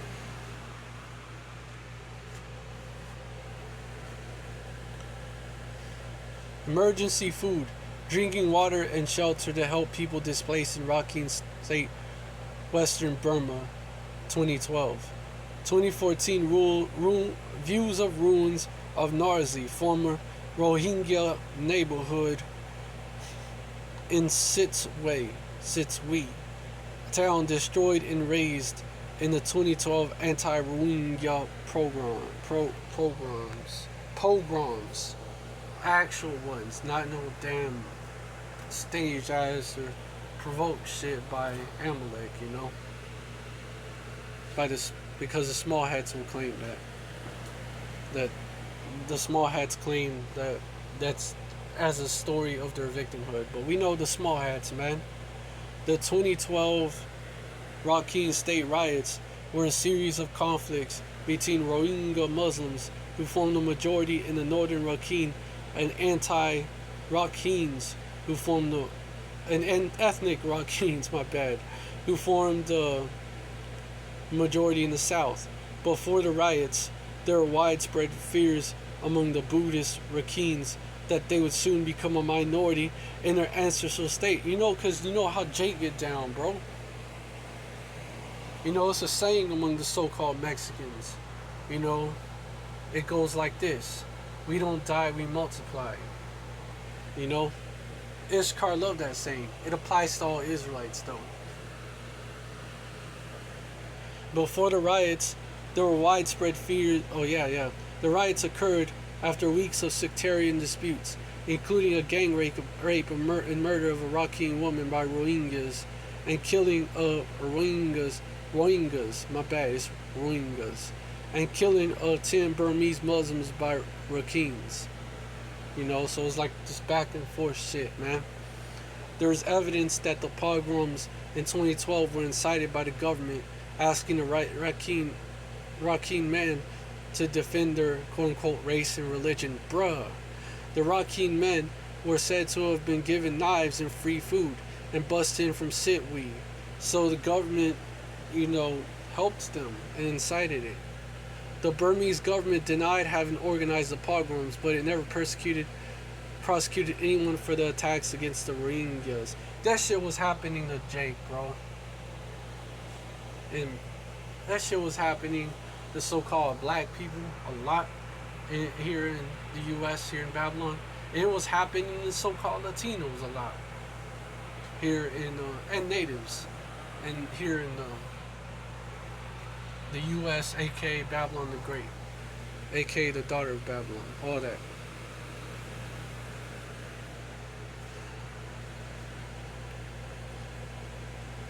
The Economist argued that since the transition to democracy in 2011, the military has been seeking to retain its privileged position, forming the motivation for it to encourage the riots in 2012 and allowing it to pose as a defender of Buddhism against Muslim Rohingya. Oh, sounds like the type of shit these heathens would do. On both sides, entire villages were decimated. According to the Burmese authorities, the violence between ethnic Rakhine Buddhists and Rohingya Muslims left 78 people dead, 87 injured, and up to 140,000 people displaced. The government has responded by imposing curfews and deploying troops in the region. On June on June 10th, 2012, a state of emergency was declared in Rakhine, allowing the military to participate in the administration of the region. Rohingya NGOs abroad have accused the Burmese army and police of targeting Rohingya Muslims through arrests and participating in violence. Which of course they did. Reading through the story, it continues to sound like they're Israelites, because they are. A field observation conducted by the International Crisis Group concluded that both communities were grateful for the protection provided by the military. A number of monks' organizations have taken measures to boycott NGOs, which they believe helped only Rohingyas in the past decades, even though Rakhines were equally poor. But the Rohingyas is poor because of that discrimination, that hell that's being put on them. In July 2012, the Burmese government did not include the Rohingya minority group in the census, classified as stateless Bengali Muslims from Bangladesh since 1982. About 140,000 Rohingya in Myanmar remain confined in IDP camps. Bruh. In 2015, this is when they started to seek to please the poor, man. The Simon Skjat Center of the United States Holocaust Memorial Museum stated in a press statement that Rohingyas are in a grave risk of additional mass atrocities and even genocide. In 2015, to escape violence and persecution, thousands of Rohingyas migrated from Myanmar, Bangladesh, collectively dubbed as boat people by the international media, which was on purpose and dehumanizing and racist as fuck as well, man. To Southeast Asian countries, including Malaysia, Indonesia, and Thailand, by rickety boats via the waters of the Strait of Malacca and the Andaman Sea. The United Nations High Commissioner for Refugees estimates about 25,000 people have been taken to boats from January to March in 2015. There are claims that around 100 people died in Indonesia, 200 in Malaysia, and 10 in Thailand during the journey. An estimated 3,000 refugees from Myanmar and Bangladesh have been rescued or swum to shore, and several thousand more are believed to remain trapped on boats at sea. This was at that time with little food or water. A Malaysian newspaper claimed crisis has been sparked by smugglers, because of course people are going to want to cash in, man. However, grifters, what this is what they do. However, the economists and licking of wounds, man, because that Lazarus story was about Israelites as a whole, man. It was a parable. However, Lazarus was the Israelites. He represented the Israelites. The rich man Esau Edom, and the dogs are the other nations. Moab being one of them. However, the Economist in an article in June 2015 wrote the only reason why the Rohingyas were willing to be paid to be taken out of Burma in squalid, overcrowded, fetid boats, which means it stank, as quote unquote, it is the terrible conditions at home in Rakhine that forced the Rohingyas out to sea in the first place. Just catching straight hell, man. They're catching straight hell. October 2016 to summer 2017. On October 9, 2016, insurgents attacked 3 Burmese border posts along Myanmar's border with Bangladesh. According to government officials in the mainly Rohingya border town of Magdal, the attackers brandished knives, machetes, and homemade slingshots that fired metal bolts. Several dozen firearms and boxes of ammunition were looted by the attackers from the border posts. The attack resulted in the deaths of 9 border officers. On October 11, 2016, 4 soldiers were killed on the 3rd day of fighting. Following the attacks, reports emerged of several human rights violations allegedly perpetrated by Burmese security forces in a crackdown on suspected Rohingya insurgents. Because Jake was trying to get out that hole. Shortly after, the Myanmar military forces and extremist Buddhists started a major crackdown on the Rohingya Muslims in the country's western region of Rakhine State in response to attacks on border police camps by identified insurgents. The crackdown resulted in wide-scale human rights violations at the hands of security forces, including extrajudicial killings, gang rapes, arsons, and other brutalities. The military crackdown on Rohingyas drew criticism from various quarters, including the United Nations, human rights group Amnesty International, the U.S. Department of State, and the government of Malaysia. The de facto head of, that's what they say every time heathens put hell on Jake, but they don't really do shit about it. The de facto head of government, Aung San Suu Kyi, has particularly been criticized for her inaction and silence over the issues and for doing little to prevent military abuses, so she doesn't give a fuck either, and she's backed up by the U.S. Government officials in Rakhine State, so she's just another politician. Government officials in Rakhine State originally blamed the Rohingya Solidarity Organization (RSO), an Islamist insurgent group mainly active in the 1980s and 1990s, for the attack. However, on October 17, 2016, a group called the Arakan Rohingya Salvation Army (ARSA) claimed responsibility. In the following days, 6 other groups released statements, all citing the same leader. The Myanmar Army announced on November 15, 2016, that 69 Rohingya insurgents and 17 security forces, 10 policemen, 7 soldiers had been killed in recent clashes in northern Rakhine State, bringing the death toll to 134. 102 insurgents and 32 security forces. It was also announced that 234 people suspected of being connected to the attack were arrested. And don't be surprised if some of these insurgent groups is controlled opposition as well, man. Don't be surprised to find out that they may be.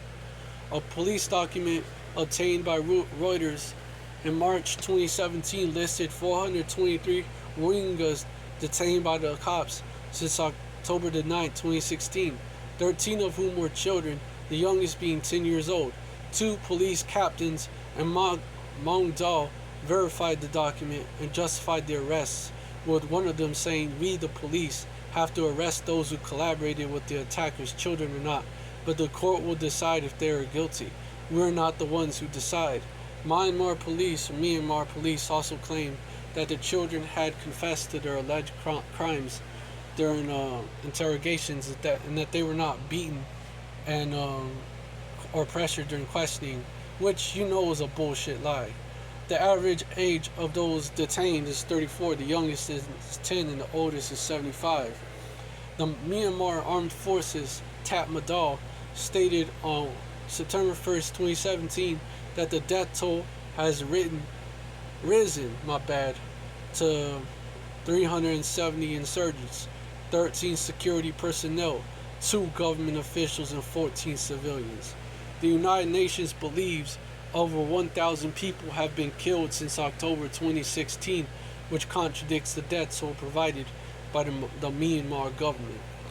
Starting in early August 2017, the Myanmar security forces began clearing operations against the Rohingya in northern Rakhine State, following an attack by Rohingya militants of ARSA, Arakan Rohingya Salvation Army, against several security forces outposts. 25 August, the operations escalated radically, killing thousands of Rohingya, brutalizing thousands more, and driving hundreds of thousands out of the country into neighboring Bangladesh, while their villages burned, with the Myanmar military claiming that their actions were solely attacks on rebels in response to the ARSA attacks. But they went on overdrive. It was massacring motherfuckers, man. However, subsequent reports from various international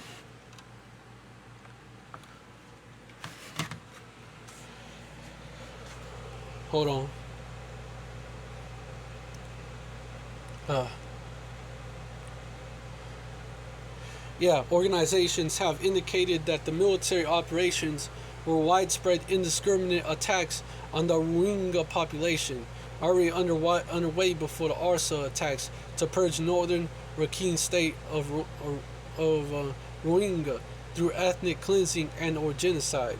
In August 2018, study estimated that more than 24,000 Rohingya people were killed by the Myanmar military, and the local Buddhists since the clearance operation started on August 25th, 2017. The study also estimated that 18,000 of the Rohingya Muslim women and girls were raped, 116,000 Rohingya were beaten, 36,000 Rohingya were thrown into fire. Man, them Moabites were demons.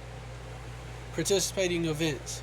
According to BBC reporters, during the summer of 2017, the Myanmar military began arming and training Rakhine Buddhist natives in northern Rakhine State, and in late summer advised that any ethnic Rakhines wishing to protect their state would be given the opportunity to join the local armed police. Hey, Matthew Smith, those race wars, man. Matthew Smith, chief executive of human rights organization Fortify Rights, says that arming the Rakhines was a decision made to effectively perpetrate atrocity crimes against the civilian population, quote unquote. At the same time, northern Rakhine State faced food shortages, and starting in mid-August, the government cut off all food supply to the area. On August 10th, the military flew in a battalion of reinforcements to the area, triggering a public warning from the resident United Nations human rights representative to Myanmar, who urged Myanmar authorities to restrain themselves. A few weeks later, on August 24, 2017, the Rakhine Commission, chaired by former UN Secretary General Kofi Annan, established by the new civilian Myanmar government to recommend solutions to the ethnic conflict and related issues in Rakhine State, releases recommendations for alleviating the suffering of majorities, especially the Rohingya, yeah, calling for measures that would improve security in Myanmar for the Rohingya, but not calling for all measures sought by various Rohingya factions. The following morning, according to Myanmar military officials, a Rohingya rebel group, ARSA, Arakan Rohingya Salvation Army, led multiple coordinated attacks on 30 police outposts and border guards, killing a dozen government forces at the cost of over 50 dead among the rebels. Conflict escalation, man.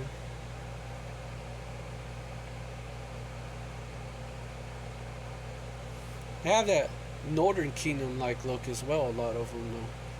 So you can see by this picture. Which is, they have that, they could pass for a so called Latino.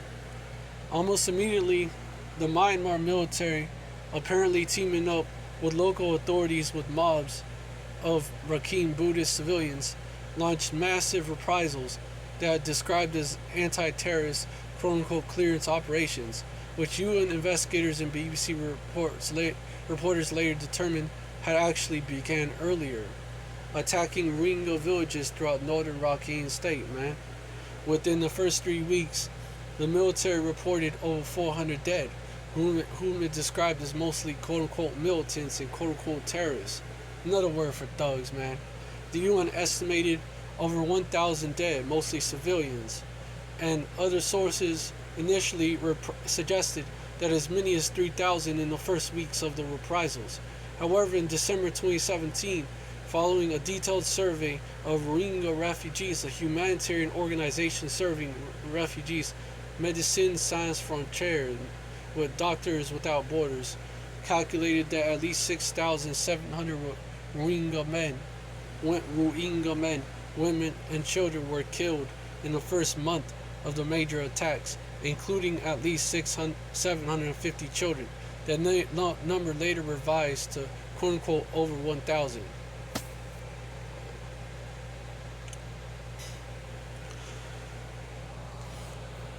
MSF estimated that 69% were killed by gunshots, 90% were burnt to death, including 15% of children killed, and 5% beaten to death. However, MSF cautioned, quote-unquote, the numbers of death are unlikely to be an estimation, are likely to be an underestimation, as we have not surveyed all refugee settlements in Bangladesh, and because the surveys don't account for the families who never made it out of Myanmar. Refugees reported numerous civilians, including women and children, being indiscriminately beaten, raped, tortured, shot, hacked to death, or burned alive, and the whole villages being burned down by authorities and Buddhist mobs. Human Rights Watch released satellite photos showing the villages burning, but the Myanmar government insisted the fires were lit by Rohingya themselves, or specifically Rohingya militants, although the authorities offered no proof of the allegation and refused or tightly controlled all media and foreign access to the area. So basically, of course, they was going to say that.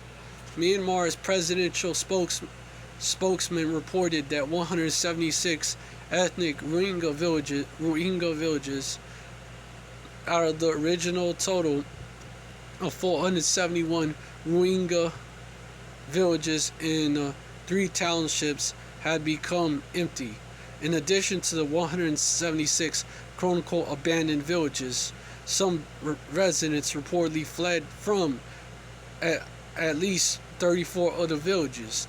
In the first 4 weeks of the conflict, over 400,000 Rohingya refugees, approximately 40% of the remaining Rohingya in Myanmar, fled the country on foot or by boat. Chiefly to Bangladesh, the only other country bordering the Rakhine State area under attack, creating a major humanitarian crisis. In addition 12,000 Rakhine Buddhists and other non-Muslim Rakhine state residents were displaced within the country. On September 10, 2017, RSA declared a temporary unilateral ceasefire to allow aid groups to work in the region. A statement read that, quote unquote, RSA strongly encourages all concerned humanitarian actors resume their humanitarian assistance to all victims of the humanitarian crisis, irrespective of ethnic or religious background during the ceasefire period, quote unquote. However, the Myanmar government dismissed the gesture, saying, quote unquote, we don't negotiate with terrorists. But this is the hell they was catching, bro. This is like the hell they've been catching, man. Just catching pure hell, bro.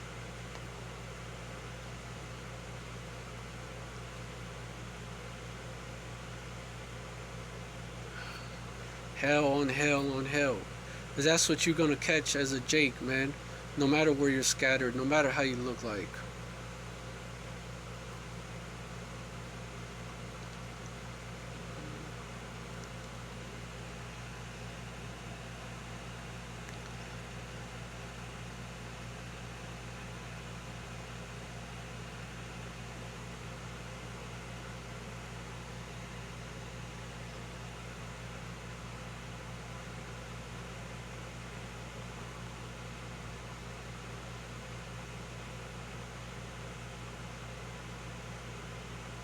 Yeah, they're definitely Jake. Dude, yep, Jake. Jake all the way. Israelites all the way, man. Yep, definitely is. Yo, man. It's all there, man.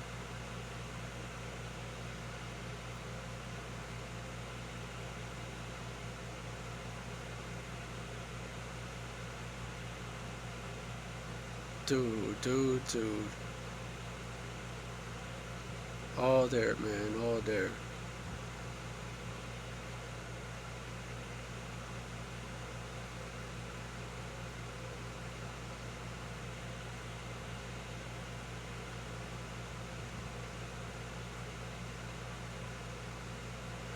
It's all there, man.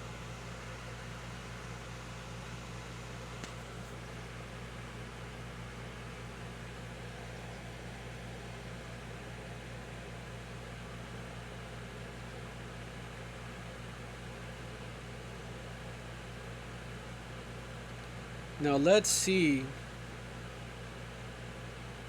Hold on.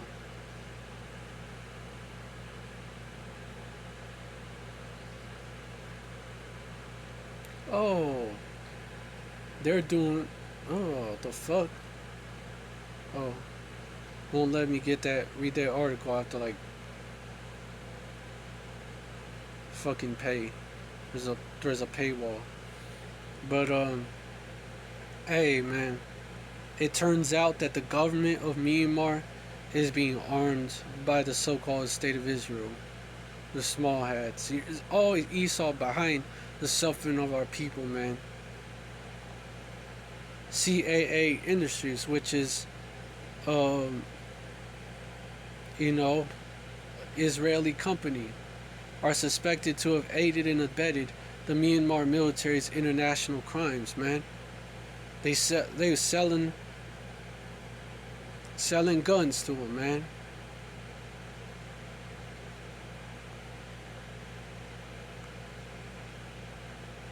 Dude, fucking Esau.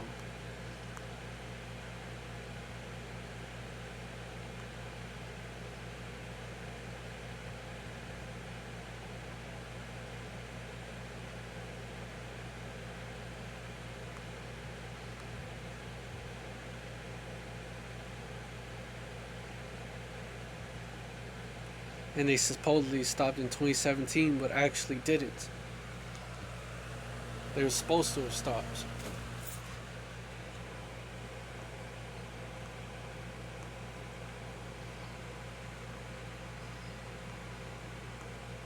Dude.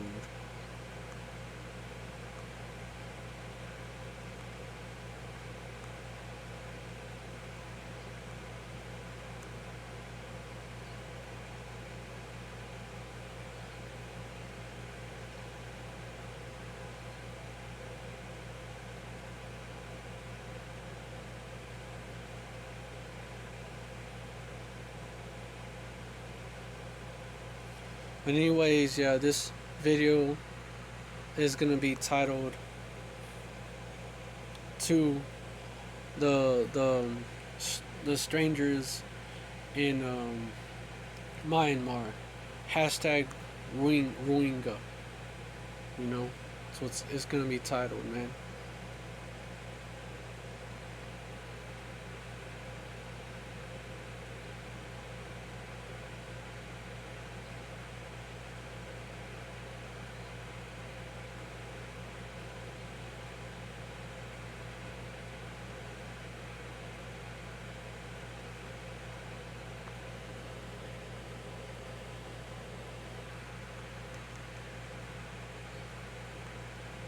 James 1:1. Maybe that's what the one. Oh, that's a different one, but it's a good one too. James 1:1. James, a servant of Yahweh and of the Lord Yahweh Shai Hamashiach, to the 12 tribes which are scattered abroad, greeting. You know? But also there's another one.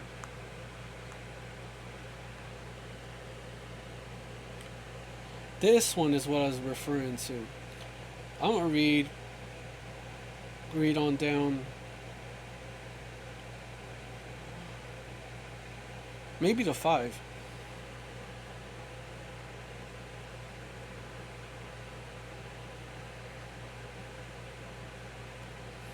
Peter, an apostle of Yahweh Shai Hamashiach, to the strangers scattered throughout Pontus, Galatia, Cappadocia, Asia, and Bithynia. You know. Yeah, verse 2. Elect, according to the foreknowledge of Yahweh the Father, through sanctification of the Spirit, unto obedience and sprinkling of the blood of Yahweh Shai HaMashiach. Because y'all are, you know, he came to die for his people. And y'all, a lot of y'all are Jakes, man. Most, I would say. Grace unto you and peace be multiplied. Verse 3. Blessed be the God and Father of our Lord, Yahweh Shai HaMashiach, which according to his abundant mercy has begotten us again unto a lively hope by the resurrection of Yahweh Shai HaMashiach from the dead. Verse 4. To an inheritance incorruptible and undefiled, and that fadeth not away, reserved in heaven for you. Verse 5. Who are kept by the power of Yahweh through faith unto salvation, ready to be revealed in the last time. I got it from the first verse. This is to the strangers